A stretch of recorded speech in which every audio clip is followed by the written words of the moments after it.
Natalie back with another video. I never know how to start videos without sounding really weird, like hello and welcome to my house, blah blah blah blah blah. It sounds like we're at the beginning of like some game show or something. Anyway, I thought I would do another video today, slightly different. What I normally talk about is Tula Pink or Banana or fabric or something like that. So today I'm just going to take a slightly different tact and talk about my other love and how when two worlds collide, how wonderful that feeling is. So I'm sure that lots of you out there are very similar to me in so much as I love to sew, but I also love to shop. And my other hobby is kind of antiquing, going to car boot sales. I mean, I really hate landfill. I hate throwing things away. I'm a little bit of a hoarder. Probably a bit more of a hoarder than I like to admit, but I also like to repurpose, to upcycle or to pass on. So I receive a lot of things from friends and I pass on a lot of things from friends. I really like keeping things out of landfill, especially with kind of two young children, the state of the planet, anything that we can do to kind of reuse, repurpose and basically save from landfill. So what I wanted to do today was to talk about some of the best finds that I've had over the last kind of 12 months. Car boot sales have been great because they're outside. You can choose to go to a table, you can move away from people if you want to, and I've just kind of found myself much happier going to car boot sales and choosing how I interact than being kind of in shops, so when shops have been open. But I've also been to a lot of my local charity shops and I've been to a lot of the local vintage shops, and I've just picked up some really good things and I wanted to kind of take you through some of them. I have a nice kind of little selection here, and they do all focus around the sewing world. Now, in our house, I have kind of second-hand, vintage, antique, all sorts. So I'm kind of limiting this to what I have from a sewing perspective, but the girls constantly have second-hand wellies, for instance, because you never wear out a pair of wellies, and I'm always really pleased when they wear wellies out. So what I'm going to do is run you through some of the really good things that I have found. Now, I've mentioned charity shops and second-hand shops, car boot sales. The other thing that I'm really kind of into at the moment is Marketplace on Facebook, and I've really had some really good bargains, and some of those have been Tula bargains as well. So I want to kind of run you through some of these really great finds.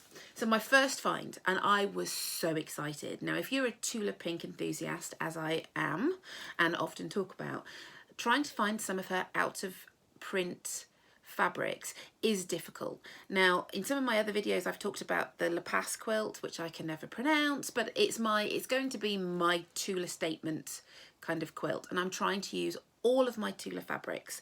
The problem with Tula fabrics, if there's a problem with Tula fabrics, and there's a really good example here. So I have two pin cushions, one that I bought from a lovely lady in the States with Foxfield on, and then one that my bestie made for my birthday.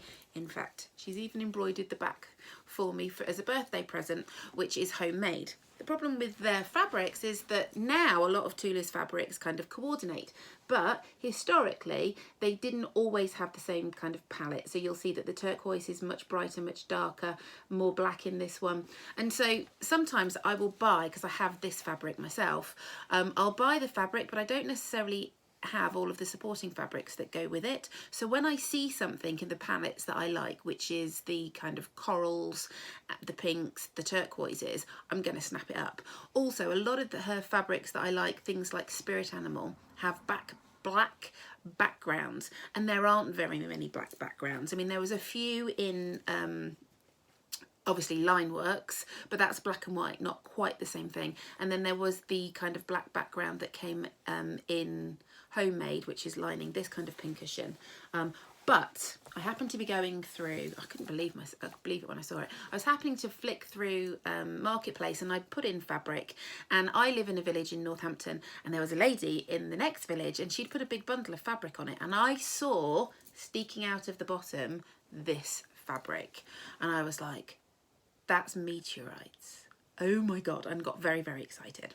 So I messaged her, bought the fabric, and when I got home I took out the fabric that I wanted and then shoved the rest of it back on and passed it on, and then within 12 hours somebody else had purchased it. So whatever I didn't want, I moved on. But this was amazing. It's almost a metre, or even potentially a metre and a half. Yes, it's been cut into, but there is a fair chunk of fabric in here. When I opened up the packet, I then found this one, and oh my goodness, I was so excited. So again, it's that nice dark colour. It coordinates perfectly with this, although this is birds and bees, this is foxfield, but to me it coordinates. So I can now use this in my fabric. This coordinates, so then I now have a jump between the two, which means I can use this to bring in some of my kind of brighter blues. So I talked about the brighter blues in other lines. This is a much easier colour to coordinate than ever these two were. So I was super excited when I saw this in the next village, no less. I mean, the petrol was nothing, so I wasn't even contributing to global warming. I could have walked, although it probably would have took me about 3 hours to have got there and got back, but still I was really excited. So Tula Pink Fabrics, always keep a lookout. You'd have seen these have been on the on my background. So if you've watched my first video, which was unboxing of my Tula Pink, probably coming up for about a year ago, you'll have noticed that this has got massively fuller since that first video. And again, it comes down to kind of hoarding or halfway through projects, things that I've made, things that I've picked up. So I've got roses and flowers that were on my birthday cake. I've got my 40th birthday crown up there, and I use it for display as well as being able to find scissors and kind of embroidery hoops and rulers and so on and so forth. So this is kind of a work in progress, or a ruler or measure of my hoarding. So every now and again I look at that and I think, oh, I probably need to rejig it. But what lives at the moment, you'll see there's two over there and they've got two little beanie critters on it, and then there was two more over here, and they were these reels that I bought from a car boot sale, and I got 4 for £12, and they are just fab. They are really, really solid, so they're lovely wood. And when I make kind of ribbons, and I'm really kind of into making these ribbons, I talked about my house on the street project, and where I had to cut out something like 550 individual houses, which meant that I had close to 1,000 of these exactly the same tiny little triangles, and I didn't want to throw the triangles away because they were exactly the same. So I just made them into a ribbon stroke bunting, and one day I will know how to use this, but until that day it will sit looking very pretty on a reel that I've bought. Now I've also bought a lot of Tula Pink ribbons and other ribbons that are out there, bias binding, and I will literally just wrap them around these reels and use it as storage so that it can be out, so that I can see them, and so that I can use them and be inspired. So these were brilliant. £12 for a car boot sale. Best purchase. Where to go next? This. So I do hand sewing. I would never use this as a hand sewing, but how cute is this? Now, I didn't see the box when I bought this on Marketplace, again from a lady in one of our local villages. For Marketplace, I never want to drive any more than, 10-15 miles, or 10-15 minutes, should I say. So I saw this lion head thimble in ceramic, and I was just like, oh, he's so cute. And then I saw the box that it came in. Now this is I can't remember who makes it, the lion thimble, handcrafted by Fine Ceramics, Shaw and Copesake Limited. But the fact that it came in this tiny little box, I mean, who, if you're a sewer and you are a hoarder like myself, I have, which you can't see, and I'm not going to turn the camera around because the back of my camera is a mess. I have a box up there, and it's a display kind of unit that sits on the side, and it has, 12 boxes about this size. So this fits perfectly in there, and it's got like a little Moorcroft vase that my dad bought me. It's got a giant thimble. It's got a little kind of USSR rabbit figurine in there. So I don't have very many little things, but when I do, I tend to put them all in one place, and they just kind of make me happy. And then when I get bored of them, I will put them onto Facebook Marketplace and sell them on. Or as my other half says, open up a unit in one of the vintage shops like My Little Vintage, which is in Olney, which is a village close to where I live, and get rid of a load of stuff because he's constantly telling me I have too much stuff. But hey, this is what makes me happy. He plays golf and I purchase and sew. You know, I think it's a fair offset. Although I think he probably spends far more money on golf than I do on sewing when I kind of second-hand and thrift it. So let's move on to this. This was brilliant. Saw this again on Facebook Marketplace, but it was from a lady. She was probably half an hour drive away, so she posted it for me. And it's a kind of a little vintage honey pot in copper, and I love copper. It's so warm and it's really tactile and it is such a good shape. I have wonder clips and they are the best thing ever. So if you haven't discovered these either as a sewer, a dressmaker, and or as a quilter, get them. They are brilliant, and I have a 10-ton of them in here, and so I use this to store them because they are pesky and they get everywhere, and you just kind of want them sitting kind of on the side of your sewing machine. I use these when I can't pin, so if I'm turning up jeans or fixing jeans, but also that space there, if you're a dressmaker, is almost your seam allowance. So once you've cut out all of your fabrics before you go and do your first fitting, you can almost pin all of your side seams together and try it on without ever having to stitch anything. And I've done that a lot just to see how things are going together and just to make sure. So I don't know what was better. I mean, these I just bought off eBay, but this pot helps to kind of keep my clutteredness and my untidiness, because I am untidy, in check. So again, a great buy. This, so I made this, I've probably shown this before. This is what I bought from an antique shop, and it's an old inkwell, and it's solid glass, might even be crystal, but I suspect glass, and there was no damage on it. And when I saw that, I thought it's crying out to be a pincushion. I find sometimes that pincushions are really light, and as I'm putting my pins in, it's moving across the table, and so what I wanted to do was just to make something that had some weight to it. And so I made a mushroom pincushion out of Tula Fabric, of course, in the colourways that I like, the pink and the turquoises, and it just kind of sits quite nicely in my pincushion, and I just love it. So again, a vintage find that has been upcycled as opposed to kind of repurposed, which kind of this little tin was. So absolutely love it. And every time I walk into antique shops, sometimes I'm always thinking, what could I use that for? How could I use that more effectively, or give it a new lease of life? Because let's face it, who uses inkwells nowadays? But if we can use them for something else, then we can continue the lifespan of that lovely product. Two things here. So we'll start with the ruler. So I bought this ruler because of the thickness of the ruler. So when I'm free motion quilting and I've got my Benina stitch regulator, I wanted something that I could run on top of the quilt so I could get a straight line, but not have it go underneath the foot. And I was really struggling to find something. I looked at some of the actual quilting rulers, and they were expensive. And this was £1 from a car boot sale. In fact, it might have even been 50p, because I bought one from my bestie who also does quilting and also has a Benina. It's very, very smooth. It's got all of the measurements on it, but the ultimate reason for this is that I wanted to be able to do straight lines, and I wanted to make sure it didn't go underneath. And so instead of buying what could have been a £20 ruler, I spent 50p. Happy days.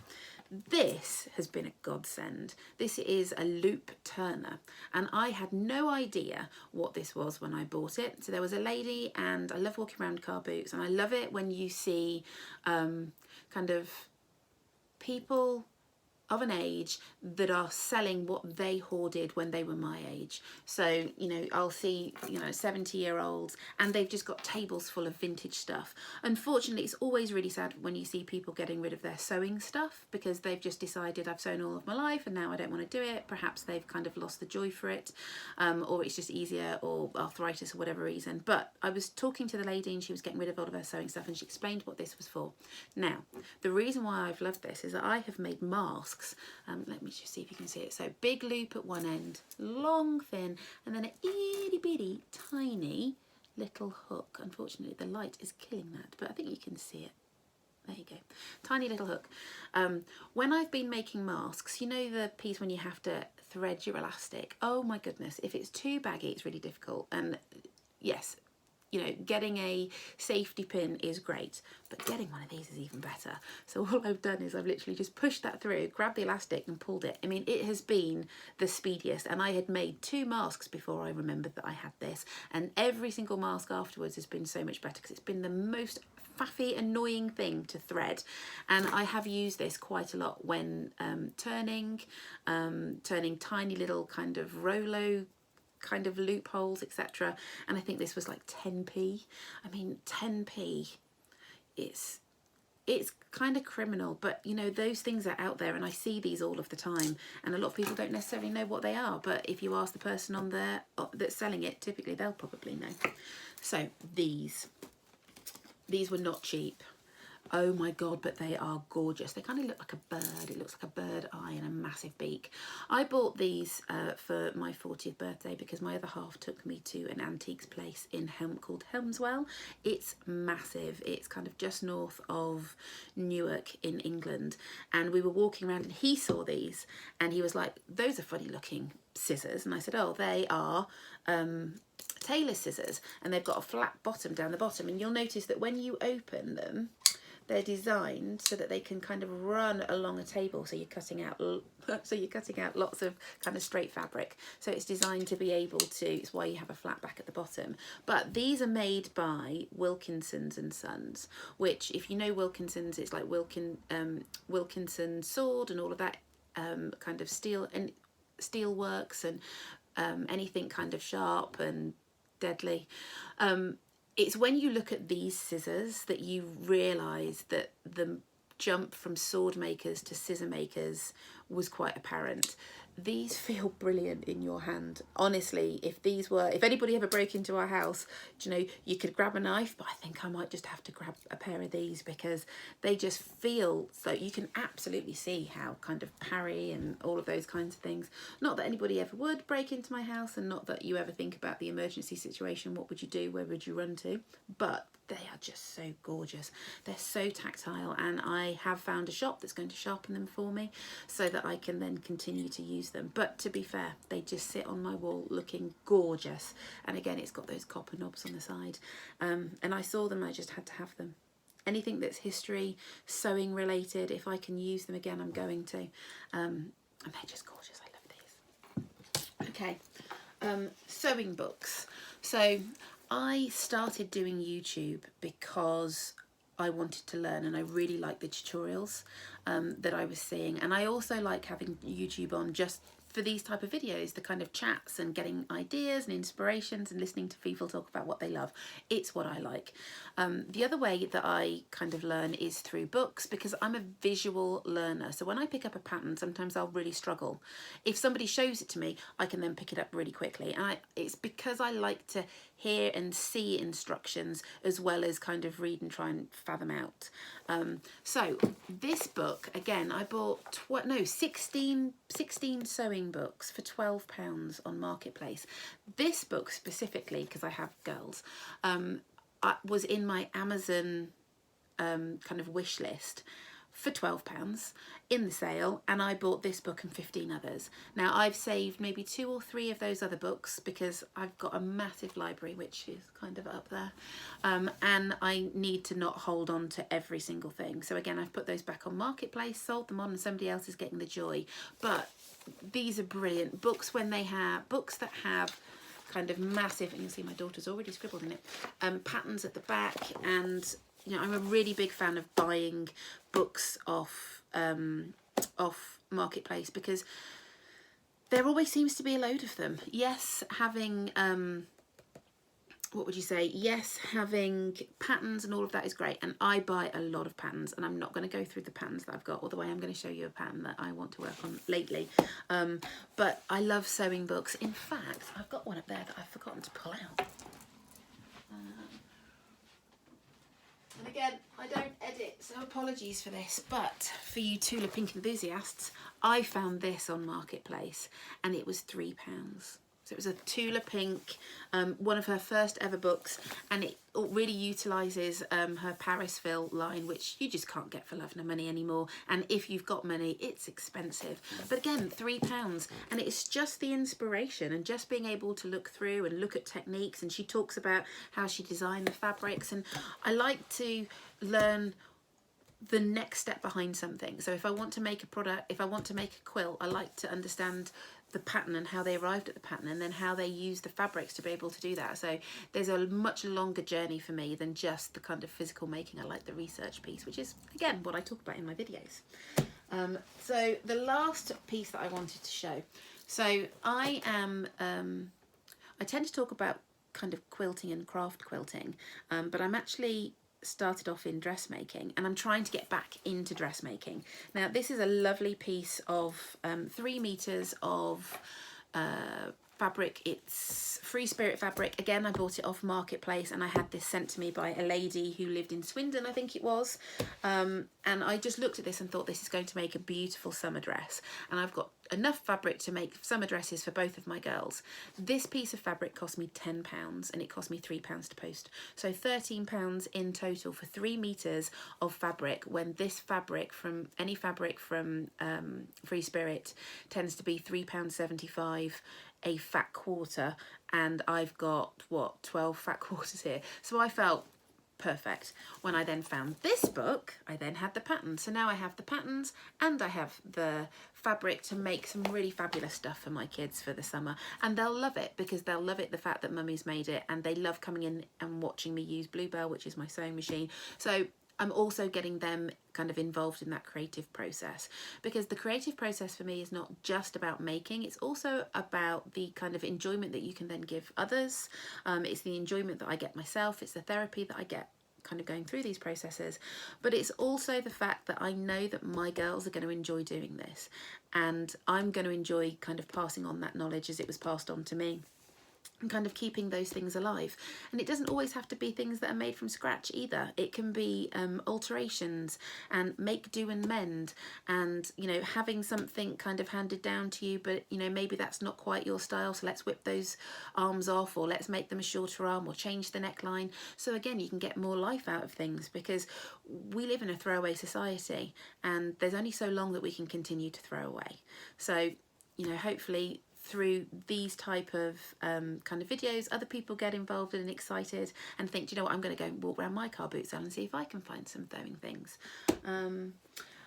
This is my kind of final thing. I didn't buy this, I actually bought this from a shop. This is a pattern called, oh, it's not going to, there we go. Is it the Hippolyta dress or tunic? I'm trying to get back into dressmaking for the summer. So this is, you'll see, I cut out all of my pattern pieces, well, traced my pattern pieces and cut them out last night, and I'm going to have a crack at making this. So this could be, you know, the outcomes of this could be my next video, or you may even find me wearing it when I do my next video. I keep saying this is my last thing, and I've just realised I bought this as well. Fortnum & Mason basket, £3 off the car boot. Love a Fortnum & Mason basket, and especially if I'm going to get one for £3. And what lives inside here are all of my kind of tidbits. So loads of I know I bought far too many, but loads of zips, etc., because when I do make bags, they tend to be kind of the bionic gear bag, so lots of zips needed for things like that. But the other things that are in here that are hanging around are vintage ribbons that I bought from a shop called My Little Vintage, again in Olney, and I've got lots of my little, and I use these to decorate things, then take them off, wrap them back up and put them back in here for when they're not being used. And then I ended up, when I was in the same place where I bought the scissors in Helmswell, there was a lady that was just selling reams and reams and reams of this kind of cross grain ribbons. Oh, you can kind of see it on there, and this would have been kind of like £3.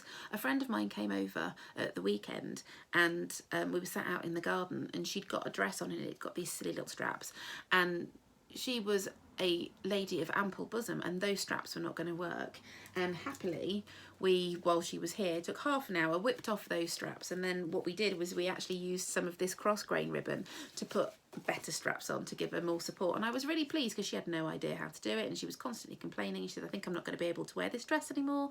So we took it to pieces, just to kind of put in some more straps, and she was 10. She's like, that's brilliant, I'll wear this a lot more. So I was really pleased, one, to be able to do that for her, because I had been out and I had bought some kind of cross grain ribbons. So in here are all of my ribbons. Then I've got some kind of lace. So I was looking at a video the other day about insertion lace and how to use insertion lace if you want to kind of make something a little bit bigger, or if you want to add some decoration. So I've got lots of kind of lovely old laces in here. I mean, look at this one, that was just beautiful. Can you see that? So when I talk about hoarding, yeah, sometimes I'm hoarding because I don't know how I'm going to be able to use half of these things, but they will be used, and if they don't get used, then they'll just be passed on to somebody else, who I'm sure will use it. So at 25 minutes, I'm going to wrap it there. I hope you've enjoyed seeing some of the bits and pieces that I have found, where I found them, some of the prices, and just the sheer enjoyment. So sewing for me is, it's a making process, but it's also that pilgrimage on picking up the bits and pieces that, one's going to help you with your making, and two, you're going to make out of, and three, how are you going to then, you know, hand that over to somebody else, and then you can talk to them about how you made it, where you made it, and all of those stories, because, you know, that's what kind of imbues gifts with real thought and sentiment, that somebody's really thought about it, and it's been more than just, oh, I need to go and order this and then I'll quickly put something together for it. It becomes a real kind of journey of passion, and I've really enjoyed talking to you about this. So if you would like to leave any comments, if you haven't subscribed, if there's anything that you think I should talk about or not talk, because I know I talk quite a lot, then please leave some comments, and I'll see you on my next video. Bye.